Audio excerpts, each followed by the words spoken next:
नमस्कार। अब तक के सभी समाचारों को लेकर आपके साथ मैं हूं सुखवीर। आप देख रहे हैं आपका अपना चैनल भिवानी हलचल। और आज की खबरें इस प्रकार से। बीते दिनों भिवानी स्थित नई बस्ती में दिव्यांग शिक्षक जितेंद्र व उसके परिवार की संदिग्ध परिस्थितियों में बताई जा रही हत्या मामले का खुलासा करने के लिए भिवानी के पुलिस अधीक्षक अजीत सिंह शेखावत ने सोमवार को अपने कार्यालय में पत्रकारों को संबोधित किया। हत्या मामले का खुलासा करते हुए उन्होंने बताया कि तीनों लोगों की हत्या प्रॉपर्टी हड़पने के लालच में मृतक के भाई विजेंद्र ने की थी। सोमवार को पुलिस अधीक्षक अजीत सिंह शेखावत ने प्रेस वार्ता कर जानकारी देते हुए बताया कि गत 27 जनवरी को नई बस्ती में संदिग्ध हालत में मृत मिले दिव्यांग शिक्षक जितेंद्र, उसकी दिव्यांग पत्नी सुशीला और बेटी हिमानी की मौत हादसा नहीं बल्कि हत्या थी। हत्या मृतक शिक्षक जितेंद्र के ही भाई विजेंद्र ने प्रॉपर्टी के लालच में की तथा हत्या को हादसा दिखाने के लिए पहले नींद की गोलियां खिलाकर तीनों को बेसुध किया और फिर कमरे में अंगीठी जलाकर कमरे के दरवाजे बंद कर फरार हो गया तथा आरोपी विजेंद्र को पुलिस ने अपनी हिरासत में ले लिया है तथा आगामी कार्रवाई जारी है। ये जो सारी चीजें हैं, इनकी जो गहने इसने चुराए हैं, जहाँ पे बेचे हैं, कहाँ से सिगड़ी ली है, इन सब की जो जांच है, जो पुलिस रिमांड 5 दिन का लिया गया है, इस दौरान इन सारे पहलुओं पे कार्य होगा और हम ये सुनिश्चित करेंगे कि ये जो इस तरह का एक जघन्य अपराध है, केवल प्रॉपर्टी के लिए अपने ही भाई, अपनी भाभी और अपनी जो भतीजी है उनकी इसने इतनी निर्मम तरीके से हत्या की है, तो हम चाहेंगे कि इस तरह के जो समाज के कलंक हैं उन पर शीघ्र से शीघ्र और सख्त से सख्त कार्रवाई हो। इस जैसे आदमी का समाज में कोई स्थान नहीं है और हम सुनिश्चित करेंगे कि ये अपनी जीवन में कभी जेल से बाहर ना आए। ऐसा कुछ नहीं है, न पोस्टमार्टम में पुष्टि हुई है, क्योंकि अपनी भाभी को उसने दूसरे कमरे से उठा के यहाँ पे डाला था। ये दोनों बच्ची और ये पति है जो राजेश है, ये दोनों तो वहीं पे लेट गए थे। इसको दूसरे कमरे से उठा के डाला, इसलिए जो थोड़े बहुत जो कपड़े वगैरह हो गए या फिर उनकी जो नथ है वो वहाँ पे गिर गई थी, ये इस वजह से हुआ। मैरिड है, इनकी पत्नी भी जेबीटी टीचर है, बॉन्सी के अंदर ये काम करते हैं। बॉन्सी में इसका परिवार रहता है और इसका एक बच्चा। नहीं, बिल्कुल नहीं। उनका बहन का ये कहना था कि जो हमने पूछताछ की, पता चला कि ये बहन से भी इस बारे में लड़ाई झगड़ा करता था कि जो बहन का जो हिस्सा है प्रॉपर्टी में वो भी इसी के नाम करवा दे। ये कहता था कि राजेश के पास तो इतनी प्रॉपर्टी है, वो तो वेल सेटल्ड है, आप मेरे को हिस्सा दो सारा, जो दादा लाई प्रॉपर्टी है, जमीन को बेचो, उसका सारा हिस्सा मुझे दो, यहाँ का जो घर है उसको भी दो। और ये घर जो है ये भी इसके भाई ने, राजेश ने, इसी से खरीदा था 58 लाख में। अब उसको ये भी एक हो रहा था कि इस घर की कीमत तो अब करोड़ों में हो गई है, पहले मैंने केवल 58 लाख में बेच दिया। तो इसके मन में बार बार एक द्वेष भावना इसके भाई के प्रति शुरू से रही है। ये चाहता भी नहीं था कि इस भाई का शादी भी हो, सेटल भी हो, कि ये विकलांग था, ये चाहता नहीं था कि कुछ भी हो। ये सारी प्रॉपर्टी भी इसकी नजर थी। सोमवार को स्थानीय LIC भवन के निकट जिला कांग्रेस कमेटी सदस्यों के द्वारा कांग्रेस पार्टी के प्रदेश अध्यक्ष उदय भान के नेतृत्व में भाजपा सरकार की कार्यप्रणाली को लेकर रोष व्यक्त किया गया। इस अवसर पर उन्होंने शेयर्स का बाजार मूल्य गिरने को लेकर व निवेशकों के पैसों को लेकर सरकार से सवाल किए। सोमवार को स्थानीय स्थित LIC भवन के बाहर जिला कांग्रेस कमेटी द्वारा प्रदेश कांग्रेस अध्यक्ष चौधरी उदय भान के नेतृत्व में धरना देते हुए भाजपा सरकार के फैसलों पर रोष व्यक्त किया गया। वहीं प्रदेश कांग्रेस अध्यक्ष चौधरी उदय भान ने केंद्र की भाजपा सरकार के अदूरदर्शी फैसलों, गलत आर्थिक नीतियों की जमकर आलोचना की। वे अपने चहेते उद्योगपति मित्र अडानी को नियम विरुद्ध लाभ देते हुए देश के बैंकों व भारतीय जीवन बीमा निगम के करोड़ों खाताधारकों का भविष्य असुरक्षित करने के विरोध में भाजपा पर जमकर निशाना साधा। इस अवसर पर कांग्रेस के अनेक पदाधिकारी व कार्यकर्ता भी मौजूद रहे। आज का जो धरना प्रदर्शन है, जिस तरह से अदानी का एक बहुत बड़ा घोटाले का पर्दाफाश हिंडनबर्ग की रिपोर्ट से हुआ और उन्होंने जो उसमें 84 बिंदु रखे थे उनका जवाब अदानी ने अब तक नहीं दिया। और सेबी, इनकम टैक्स और ईडी जो तुरंत जो विपक्ष के नेताओं के पास पहुंचती है, अगर कोई आदमी होता, कोई बिजनेसमैन होता तो उसी दिन ईडी उनको अरेस्ट कर ली। आज 10 दिन हो गए, लगभग 10 दिन में अभी तक ईडी सोई हुई है, सेबी सोई हुई है, इनकम टैक्स डिपार्टमेंट सोया हुआ है, सीबीआई सोई हुई है। आज पूरी तरह से जो ये हमारी लोकतांत्रिक व्यवस्था है जो की गई है संविधान के तहत, और उनका इस तरह से जो चुप रहना, आज जो हमारे LIC का 36,000 करोड़ रुपया पब्लिक का है, उसके अलावा जो शेयर खरीदे गए वो पब्लिक ने खरीदे, इसी तरह से 21,000 करोड़ रुपए स्टेट बैंक का था, 7,000 करोड़ रुपए पंजाब नेशनल बैंक का है। तो ये पब्लिक का पैसा है, इसके बारे में हक है विपक्ष का कि इसके बारे में जानकारी ले। तो विपक्ष की जो ये मांग है लोकसभा में भी और राज्यसभा में कि सुप्रीम कोर्ट के सिटिंग जज से इसकी पूरी तरह से जांच कराई जाए और उसका दिन प्रतिदिन उसकी जो प्रोग्रेस रिपोर्ट है वो लोगों को बताई जाए और जॉइंट पार्लियामेंट कमेटी इसके लिए बनाई जाए, जिससे कि दूध का दूध पानी का पानी हो सके। तंत्र में किसी भी चीज के लिए जो कोई चिंता का विषय होता है आम जनता तक पहुंचा करके उनको सजग कराना उनके एक कर्तव्य बनता है। अडानी जी ने तरक्की करी, बिजनेस में तरक्की करी, हर प्रदेश में विदेश में अपनी इन्वेस्टमेंट करी, वहां तक की बातें सब समझते थे। लेकिन LIC और SBI का जो पैसा आम आदमी का है, उस पैसे के बाद में इसके शेयर्स की गिरावट और उसके बाद में लोगों की चिंता, ये बड़ी सार्वजनिक बात है और ये एक चिंता का विषय भी है कि अचानक इतने लाखों करोड़ रुपए नीचे चले जाना बहुत बड़ी चिंता की बात है। हिंदुस्तान जैसे उठते हुए एक अर्थव्यवस्था के देश को इतना बड़ा झटका लगे, आम आदमी से प्रभावित हुए बगैर नहीं रह सकता। ये हमारा चिंता का विषय। इसी बात को लेकर पार्टी ने फैसला लिया कि देशव्यापी आप हर डिस्ट्रिक्ट हेडक्वार्टर पे इस तरह के प्रदर्शन करके लोगों को सजग करें और इसके बारे में आगे भी कोई फैसला होगा जो पार्टी की डायरेक्शन होंगी वो उसी के अनुसार काम करेगा। तोशाम रोड स्थित TIT वरिष्ठ माध्यमिक विद्यालय की इंग्लिश विंग द्वारा अपना 20वां स्थापना दिवस सोमवार को धूमधाम से मनाया गया। इस अवसर पर विद्यालय प्राचार्य डॉक्टर DP कौशिक की अध्यक्षता में आयोजित कार्यक्रम में श्रीमती रमा शर्मा व श्रीमती रमा कौशिक ने बतौर मुख्य अतिथि और वित्त प्रबंधक ऐश्वर्य शर्मा व मुख्य प्रशासनिक अधिकारी प्रमोद कुमार ने बतौर विशिष्ट अतिथि पहुंचकर बच्चों द्वारा आयोजित की गई स्पोर्ट्स मीट का हरी झंडी दिखाकर शुभारंभ किया। विद्यालय प्राचार्य डॉक्टर DP कौशिक की अध्यक्षता में आयोजित स्थापना दिवस पर अनेकों कार्यक्रम बच्चों के द्वारा किए गए। इस अवसर पर बच्चों के द्वारा अनेक प्रकार की खेल प्रतियोगिताओं में भाग लिया गया, जिसमें jalebi race, frog race, spoon race रही। वहीं विभिन्न खेल प्रतियोगिताओं में प्रथम, द्वितीय, तृतीय आने वाले बच्चों को मुख्य अतिथियों के द्वारा स्वर्ण पदक, सिल्वर पदक व ब्रॉन्ज पदक देकर सम्मानित भी किया गया।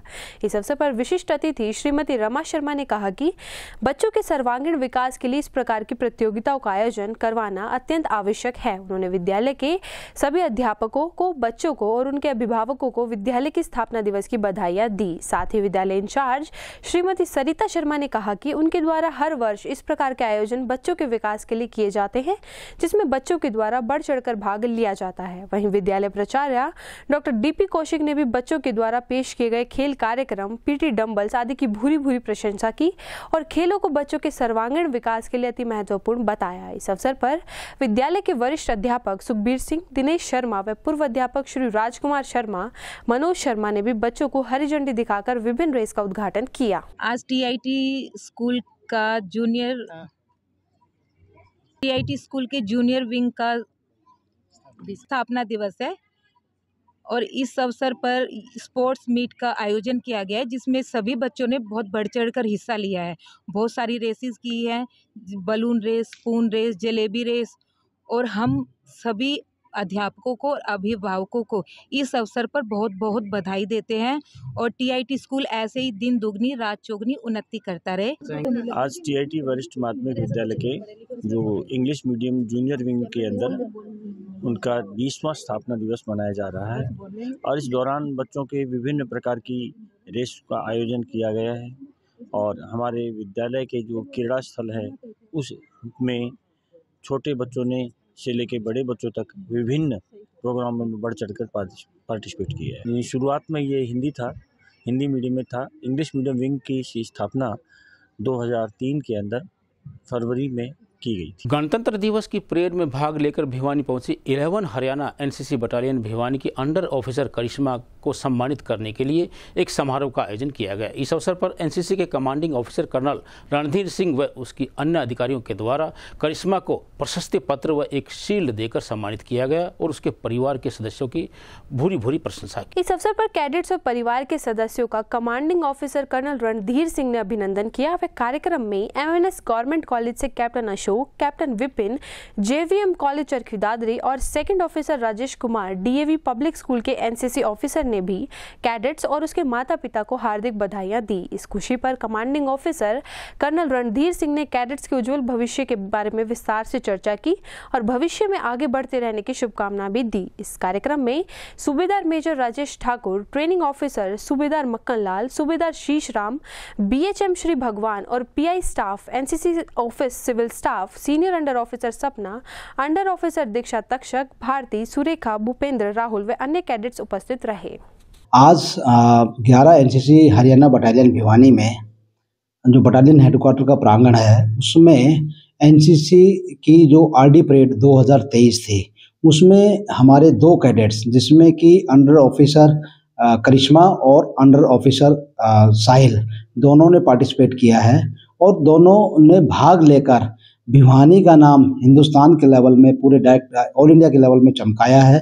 उन बच्चों को सम्मानित करने के लिए उनके पेरेंट्स को यहाँ बुलाया गया था, उनके कॉलेजेस के जो NCC ऑफिसर्स हैं उनको बुलाया गया था और उनके साथ उनको एक प्रशस्ति पत्र और यूनिट की तरफ से उनको एक शील्ड दिया गया है। हरियाणा विद्यालय शिक्षा बोर्ड के निकट स्थित the oakwood senior secondary school प्रशासन द्वारा स्कूल के संस्थापक स्वर्गीय श्री रविंदर सिंह की पुण्यतिथि पर एक कार्यक्रम का आयोजन किया गया। इस अवसर पर स्कूल के प्रबंधक विकास राणा ने बताया कि उनके द्वारा बच्चों को ज़्यादा से ज़्यादा आर्थिक लाभ पहुंचाने के लिए रविंदर सिंह मेमोरियल स्कॉलरशिप 2023 का आयोजन शीघ्र किया जाएगा। स्थायी मान्यता प्राप्त स्थानीय सेक्टर 13 रोड नजदीक शिक्षा बोर्ड स्थित the oakwood senior secondary school में पहली बार स्कूल संस्थापक रविंद्र सिंह की पुण्यतिथि पर रविंद्र सिंह मेमोरियल स्कॉलरशिप 2023 की शुरुआत की जा रही है, जिसके लिए परीक्षा दिनांक शीघ्र ही जारी की जाएगी। वह परीक्षा देने वाले विद्यार्थियों को रजिस्ट्रेशन करवाना अनिवार्य है जो पूरी तरह से निःशुल्क है। वहीं स्कूल के मैनेजमेंट विकास राणा से बातचीत की गई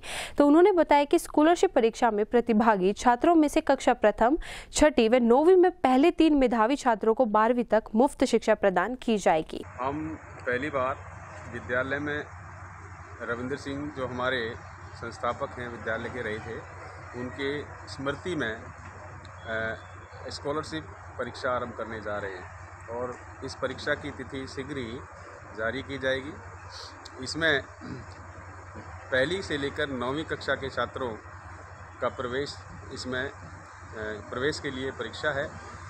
सभी शहरवासियों से मैं आग्रह करता हूं कि आप इस परीक्षा के लिए अपने बच्चों को विद्यालय में लेकर आएं और इस अवसर का लाभ उठाएं। स्कॉलरशिप परीक्षा में जितने भी प्रतिभागी होंगे उनमें से पहली कक्षा और छठी कक्षा और 9वीं कक्षा में जो पहले 3 विद्यार्थी होंगे उनको विद्यालय फ्री एजुकेशन देगा।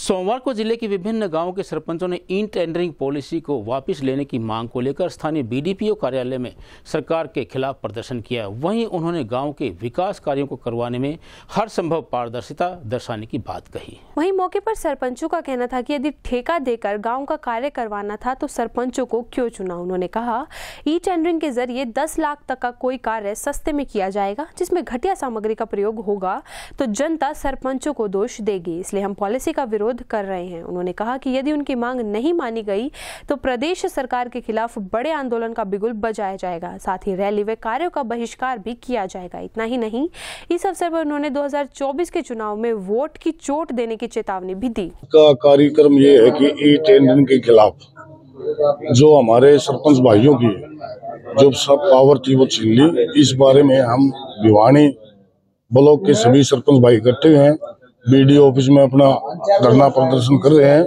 और मैं माननीय मुख्यमंत्री खट्टर साहब जी, हमारे पंचायत मंत्री देवेंद्र ओबली जी को ये चेताने आए हैं कि जो आपने ई टेंडरिंग का जो काम किया पावर छीनने से पूरा हरियाणा प्रदेश दुखी है। इस कानून के तहत न तो गांवों का विकास होगा और न ही कुछ। आप ई टेंडरिंग को तुरंत प्रभाव से वापस ले। मैं तो सरकार से यही आग्रह कर रहा हूं कि ये ई टेंडरिंग नहीं चलेगी। जो धरना प्रदर्शन है वो ई टेंडरिंग के ऊपर है। रिकॉल का यो मुद्दा है, आग भाई पहले MP MLA पर लागू हो, फिर मार पचे लागू कर दो, नहीं तो रिकॉल भी वापिस हो। ई टेंडरिंग का मुद्दा है वो बिल्कुल बखूबी हमने बेरा है, ताकि ई टेंडरिंग का जो कारण है उसके कारण हमारी सारी सरपंच एसोसिएशन धरना प्रदर्शन कर रही है। भिवानी में नहीं, हरियाणा में, पूरा हरियाणा में धरना प्रदर्शन कर रही है। और रही बात आगे MLA की, तो जो कल तय हम हर MLA का घेराव करने की वह कराएंगे। आज 7 तारीख तक MLA का, और भाई यो सरकारी बकड़ देखी है जो इसी सरकार है जिसमें पंचायत मंत्री आओ है, उससे पहले सरपंच लिठवाओ है। ऐसी सरकार हरियाणा में पहली बार आई है जिसका पंचायत मंत्री पहली बार आओ है और वो सरपंच लिठवाओ है और आओ है, बुलाओ है मान सम्मान खातिर, और फिर उनकी बेइज्जती करे है। भाई इसी सरकार हमने देखी पहली बार। राजकुमार खरक कला से सरपंच हूँ, और जो हमारा आज का जो मुद्दा है ये पहले भी चला हुआ है और अब भी चलेगा और आगे भी चलेगा। जब तक हमारी मांगे पूरी नहीं होंगी इतने ये धरना चलेगा। ई टेंडरिंग के विरोध में है हम, और राइट टू कॉल जब MLA MP पे होगी तो हमारे पे कर सकते हो, इसमें हमारे पे कोई एतराज नहीं है। लेकिन ये चीजें सब हमारे सरपंच पे ही क्यों है? गांव के चुनिंदे हुए हम, गांव ने हमारे को चुना है। और दूसरा रही देवेंद्र बबली, ये कह रहा है कि ये अपने लिए कर रहे हैं, हम अपने लिए नहीं कर रहे, हम गांव के विकास के लिए कर रहे हैं। ई टेंडरिंग में क्या है, 10 लाख रुपए की कोई गड़ी है, एस्टिमेट बना के दे दिया, उसको कितने में, कोई 7 में लेगा, कोई 8 में लेगा, जिसका कम में निकलेगी वो बनाएगा। अब उसमें 2-3 लाख का तो पहले ही फर्क हो गया, 2-3 लाख का, उसके बाद में फिर उसको कमीशन जाएगा ऊपर। तो इसलिए वो 10 लाख की जो चीज 5 लाख रुपए में बनेगी तो उसमें काम कैसा होगा। सुधीर सरपंच गाँव अमरावती हूँ। आज ये BDO ऑफिस में जो धरना प्रदर्शन है ये ई टेंडरिंग और आपका जो रिकॉलिंग का है, इससे धरना दिया हुआ है। रिकॉल है क्या? रिकॉल करके गुजरात मत ले आओगे सरपंच तो गांव में का बनेगा। रिकॉल करके सरपंच गुजरात ले आओगे कि हिमाचल ले आओगे, गांव का बनेगा वो यो काम करेगा। ई टेंडरिंग और रिकॉल का सिस्टम जो है ना बंद कराया जाए और सरपंचों से सुनी जाए। जैसे राजस्थान में सरपंचों को पावर दी गई है, इस तरह सरपंचों को पावर दी जाए। स्थानीय कोट रोड पर बनाए जा रहे दक्षिण काली नवदुर्गा मंदिर निर्माण के बाद इस क्षेत्र को मिलेगी विशेष पहचान, यह कहना है बाबा जहरगिरी आश्रम के पीठाधीश्वर अंतर्राष्ट्रीय श्री महंत डॉक्टर अशोक गिरी महाराज का। मंदिर निर्माण की नींव रखते हुए उन्होंने कहा कि भारत देव मुनियों का देश है, शांति की खोज में विभिन्न देशों के नागरिक भारत आते हैं। इस दौरान सिद्धपीठ बाबा जहरगिरी आश्रम के पीठाधीश्वर अंतर्राष्ट्रीय श्री महंत डॉक्टर अशोक गिरी महाराज ने मंदिर की नींव रखी।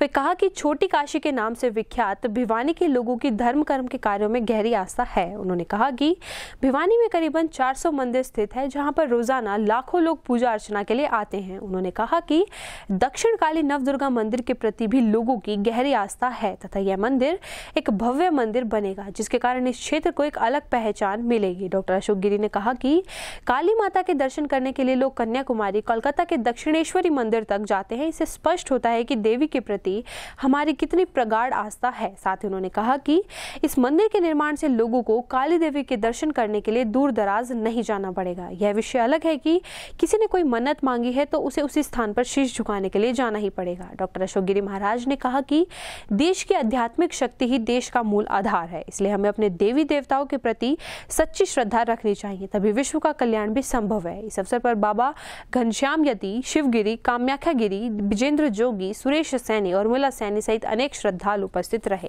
कोट रोड पर स्थित दक्षिण श्री काली माई की पूजा पठन की गई। यह कोट रोड पर जुगला स्कूल के आगे दक्षिण काली नव दुर्गा मंदिर की स्थापना की आज प्रारंभ नींव रखी गई है, भूमि पूजन किया गया। ये जगत में कहा गया है कि यह वेद में भी कहा गया है, कलियुगे विनायकौ दुर्गा पूजनम, चंडी कलियुग विनायक हो, ऐसा भी कहा गया है कि कलियुग में चंडी, काली, दक्षिण काली, दुर्गा नवरूप शक्ति और गणेश जी की पूजा फलदायी है। आज हम भौतिकवाद में इतने उलझ गए हैं कि अपने जो इष्ट हैं इष्टों को भूल गए हैं, जो हमारे पितृ तर्पण व्यवस्था है उनको भूल चुके हैं।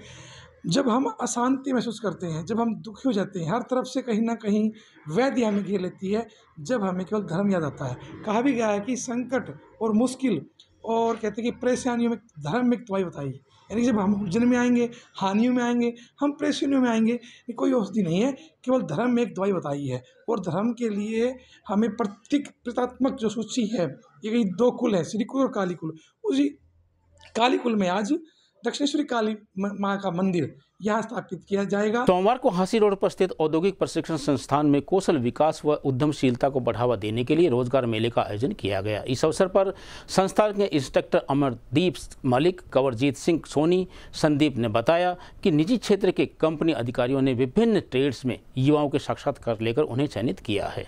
वहीं इस बारे में जानकारी देते हुए औद्योगिक प्रशिक्षण संस्थान भिवानी के इंस्ट्रक्टर अमरदीप मलिक ने बताया कि प्रशिक्षण प्राप्त युवाओं को रोजगार उपलब्ध करवाने के उद्देश्य से हर माह में 2 बार रोजगार मेलों का आयोजन करवाया जाता है, जिसके तहत अब की बार 3 निजी कंपनियों Ganesh engineer enterprises, Rohtash financer व डेनियल फर्नीचर ने अपनी कंपनी में युवाओं को रोजगार देने हेतु 28 युवाओं के साक्षात्कार लिए, जिसमें से 18 युवाओं को चयनित किया गया। उन्होंने बताया कि विभिन्न ट्रेडों में प्रशिक्षण प्राप्त 18 से 35 वर्ष के बीच के युवाओं का चयन रोजगार मेलों के माध्यम से निजी क्षेत्र की नौकरी के लिए किया जाता है। वहीं कंपनी की तरफ से पहुंचे कंवरजीत सोनी व संदीप कुमार ने बताया कि युवाओं की दक्षता व कौशल को देखते हुए तथा उनके अनुशासन को देखते हुए उन्होंने अपनी कंपनी के लिए अस्थायी तौर पर कर्मचारियों का चयन किया है। इनका कार्य बेहतर पाए जाने पर इन्हें भविष्य में कंपनी पे रोल पर रेगुलर कर स्थायी रोजगार दिया जाएगा। वहीं चयनित युवा अजय व मोहित जांगड़ा ने बताया कि साक्षात्कार की प्रक्रिया के बाद उनका निजी क्षेत्र की कंपनी में चयन हुआ है।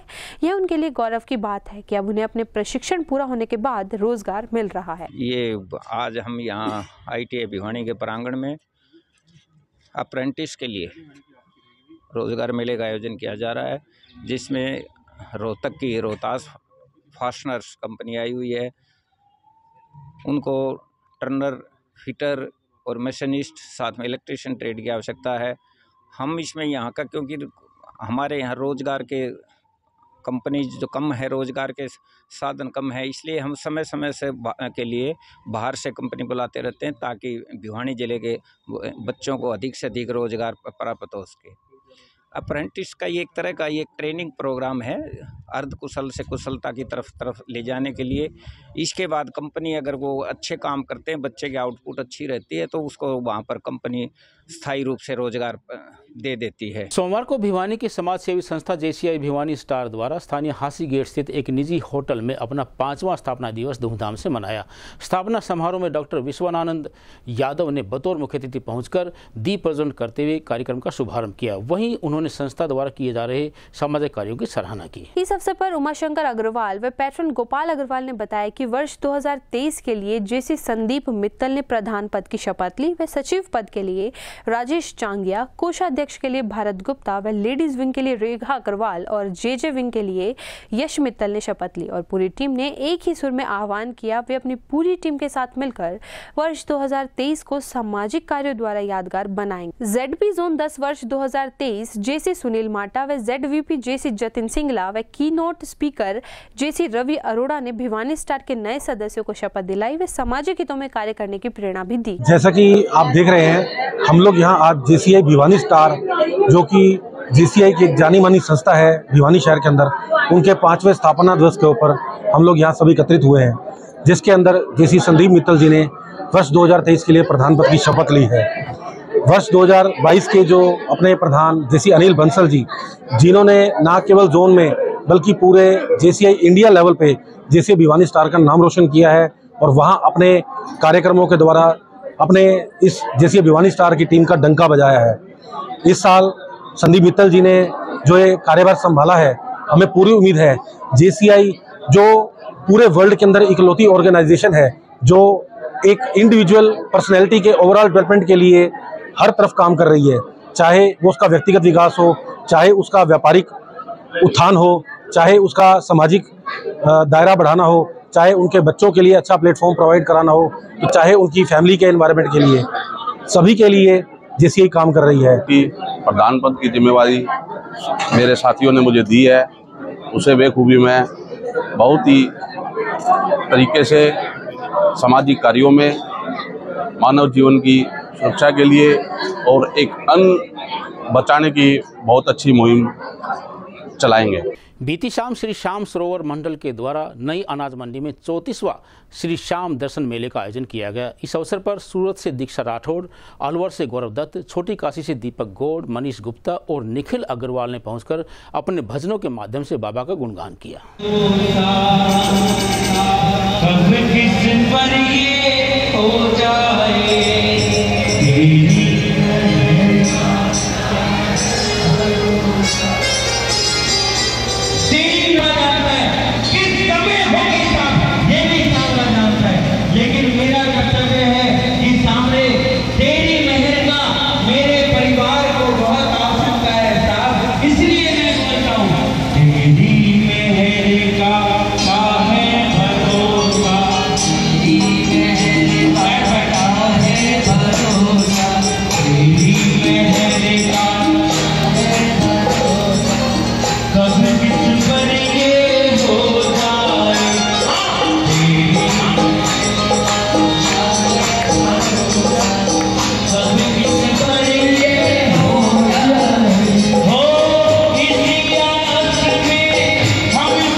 क्या कार्यक्रम किया गया है, कौन सा जागरण और आगे क्या कार्यक्रम? ये हमारा जी 34 साल से लगातार श्री श्याम सरोवर मंडल जागरण करता रहा बाबा का विशाल प्रोग्राम।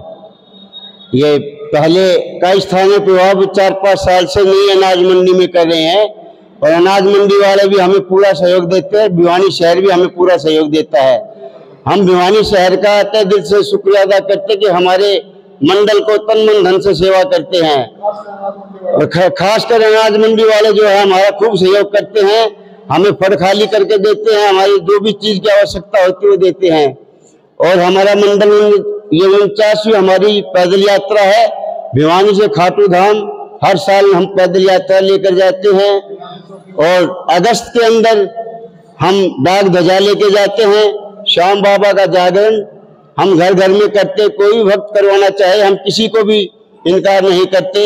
हमारे से जैसी भी सेवा होती है हम श्याम बाबा की कृपा से उनका आशीर्वाद लेकर हर सेवा करते हैं।